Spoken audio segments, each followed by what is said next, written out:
It's time for the exciting adventures of Sky Girl Reporter.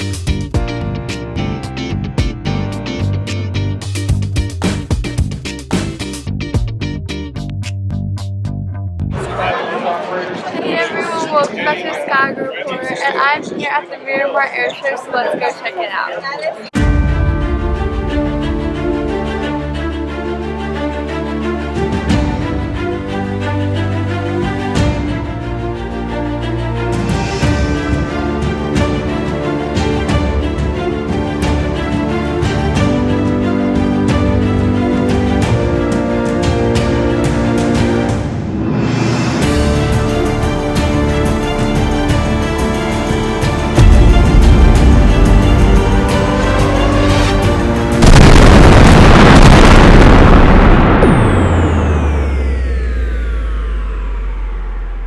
Recently, the United States Marine Corps gave me press passes to cover the annual Miramar Air Show. Every year, thousands of people come to attend the air show and watch the amazing acrobatic flying of the Blue Angels and others. While most people were watching the sky, I was on the tarmac interviewing these amazing pilots to learn what it takes to fly these incredible machines. First, I spoke to the pilot of the F-18. The plane behind me is the F-18, and I'm here with Captain Nixon, and he's going to tell us all about it. Yeah, so it's the F-18. This is the two-seat model, the Delta model, and it's one of the best jets the Marine Corps has. What is it used for? It's usually used for air-to-ground missions and air-to-air missions. It's kind of a multi-role aircraft, so we can employ ordnance on the ground or shoot missiles long distance. What is the hardest part about flying the plane? Hardest part is you're always busy. You're always doing something. This aircraft goes really fast, and the world is really small when you're going at those speeds. So being able to do a lot of things at the same time all together makes a really complicated aircraft. What's the difference between this plane and a commercial plane?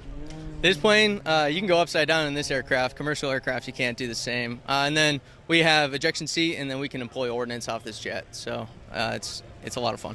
Have you ever had to use the ejection seat?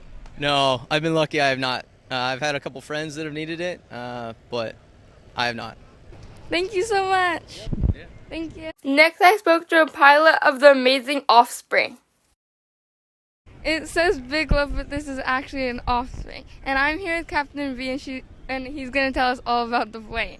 Hey, how are you doing? So what we have here is an MV-22 Bravo. It's an assault support platform. And what's unique about this plane, not only does it fly like an airplane, like a traditional fixed-wing aircraft, and the cells rotate upwards towards 90 degrees in order for us to land vertically like a helicopter. What is it used for? Mostly logistics and movement of troops and cargo in and out of zones in austere environments. What's the fastest it can go? So for this type model series, we're looking at about 240 knots, 260 really, but we usually cruise around 220 to 240 knots. How do the knots translate into miles? So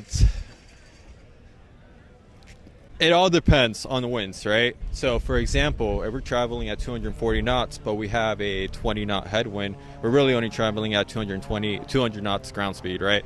We try and make best winds. So wherever we have a tailwind, we can see ground speeds of up to 280, 260 knots ground speed. What's the hardest part about flying this? The hardest part is making sure that you're always doing the right decisions, you're always making the right calls, and that you're always at the top of your game. And it's challenging. You really can't be afforded a bad day, but it's rewarding, and we can see that with all the operations we're able to do with the platform. What was the training like? It's a lot of processes, a lot of platforms that we learn. Ultimately, we end up in New River, North Carolina, at the FRS, and we learn how to fly the Osprey. So it takes about 3 years. All said and done, it takes about 3 years. Thank you so much. Hey, thank you. Next, I found out what it takes to fly the Huey helicopter. Right behind me is the Huey helicopter, and I'm here with Captain Zemitis, and he's going to tell us everything about it. So the Huey is a multi-role helicopter. We can do close air support. We'll do combat assault. So we are able to shoot rockets off the pods right here. We can shoot the GAU 17, which is like a minigun, GAU 21, which is going to be our 50 cal, and then a M240, which is another medium caliber machine gun. We do have a external lift capability, which is just a cargo hook on the bottom. Any other questions? What's the fastest it can go? So our NATOPS limited speed is 170 knots. What's the hardest part about flying this? Probably low light. It's hard to judge closure rates, distances, all sorts of things like that. Why did you pick that one? So I grew up driving Jeeps. I like to be able to take the doors off and stick my foot out the door. And obviously the doors are on this one, but we also fly with the doors off, and I enjoy it. Thank you so much. Yeah, of course. Next, I spoke to the pilot of the Deadly Cobra. Now I'm here in front of the Cobra, and I'm here with Captain Summers, so let's say hi. Hi! Good morning. Can you tell me a little bit about the helicopter? Yeah, so this is a AH-1 Zulu, the predecessor to the AH-1 Whiskey. What else do you want to know? What is it used for? As you can tell, it's primarily used for close air support. We've got 7 weapon stations on this aircraft. We're missing one weapon station on this wing pylon for this one, but yeah, and then you've got the turret on the front as well. What's the hardest part about flying this? Probably the prep work. Flying it's relatively easy, but all the work that goes into a flight is probably the hardest part. Can you tell me a little bit about the prep work? Do you know what PowerPoint is? Yeah. Our job is just prepping and getting on computers and planning in order to execute the mission properly. What's your favorite part about flying the plane? My favorite part about flying this is definitely employing the ordnance and shooting the 20 mil. That thing is an absolute blast and a joy to shoot, especially when you're sitting in the front seat, because as you can see, you kind of sit on top of the gun itself. So when you shoot it, you know, it vibrates in the aircraft and it fills the cockpit up with smoke, and you know, it smells good and it's a lot of fun. Thank you so much. Yeah, of course. Next, I learned all about the KC-130J cargo plane. This is the KC-130J, and we're going to find out all about it. Can you tell us about it? So this is the KC-130J. It's a cargo aircraft. Conducts aerial refueling missions, air delivery missions, different missions that can go all at the same time. It's a pretty flexible aircraft, and its capabilities are just amazing. What kind of cargo do you normally carry? So the cargo can be like palletized cargo. We can do passengers. We can do what we call rolling stock, which would be like vehicles, trailers, anything that we can kind of roll on the aircraft. We can do hazardous materials. What's the hardest part about flying this? Kind of reconfiguring the aircraft. So like one mission set can be, we could be doing cargo where we load the cargo compartment with a bunch of pallets and vehicles, and then we land, offload the cargo, and the next mission set is a lot of passengers. So then we have to reconfigure the seats. So that takes time, and I would say that's probably one of the most difficult missions. Is there anything else we should know about it? Being a KC-130J crew member is just one of the best jobs in the Marine Corps, just because of like the versatility of the aircraft and the places that you get to see, and there's so much to learn. And this is one of the jobs where you just never stop learning. You get to a point in your career where you would think that you know everything, but then the plane surprises you, and then you find out something you don't know, and then you realize that you need to do more studying. Thank you so much. I did a quick flight school, and I'm ready to take this thing off.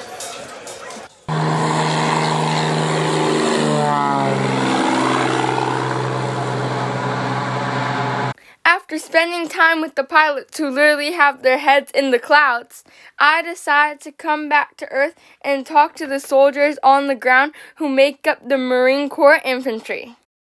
First, they showed me the soldiers' basic equipment. The gun was super heavy. Look at all the other stuff that they had to wear.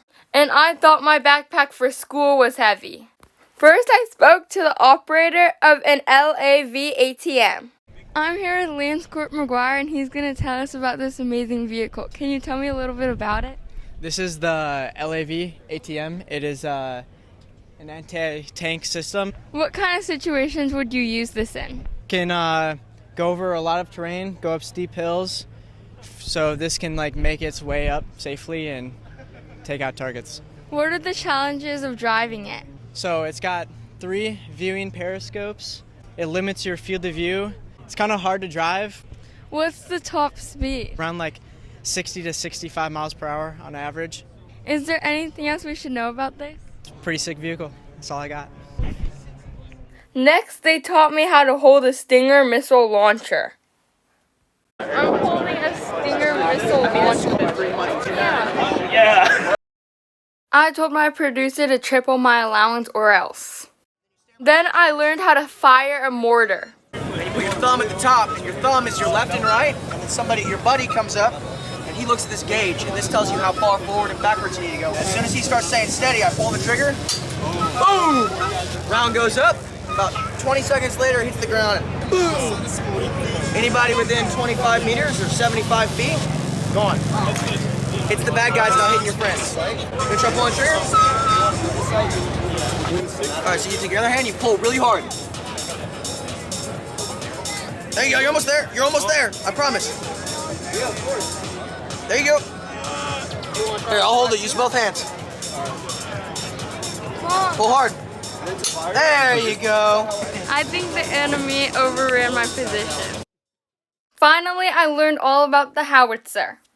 I'm here with Lance Corporal Sal and Lance Corporal Green. Can you tell me a little bit about that? Yes, so this is a Mike 777 Alpha 2 howitzer. We take it to the field where we operate it and shoot it. What is it used for? So it's used for providing like cover for like the ground infantry guys. So we kind of shoot over them if they need like help. What type of rounds do you shoot? It all depends on however the infantry guys need it. If they need like to clear out, we shoot like bursting rounds. Like if it's nighttime, we kind of shoot like most of the expelling rounds. Now I'm gonna see if I can actually fire it. Now I'm gonna fire the howitzer. Pull hard. There you go. They didn't tell me that it was loaded. Thank you. You're welcome. I want to thank all the officers and enlisted soldiers I interviewed today for their time and all of the amazing things that they taught me. Although I never learned how fast a knot was, I did learn that maybe I wouldn't be the best soldier and shouldn't go to war.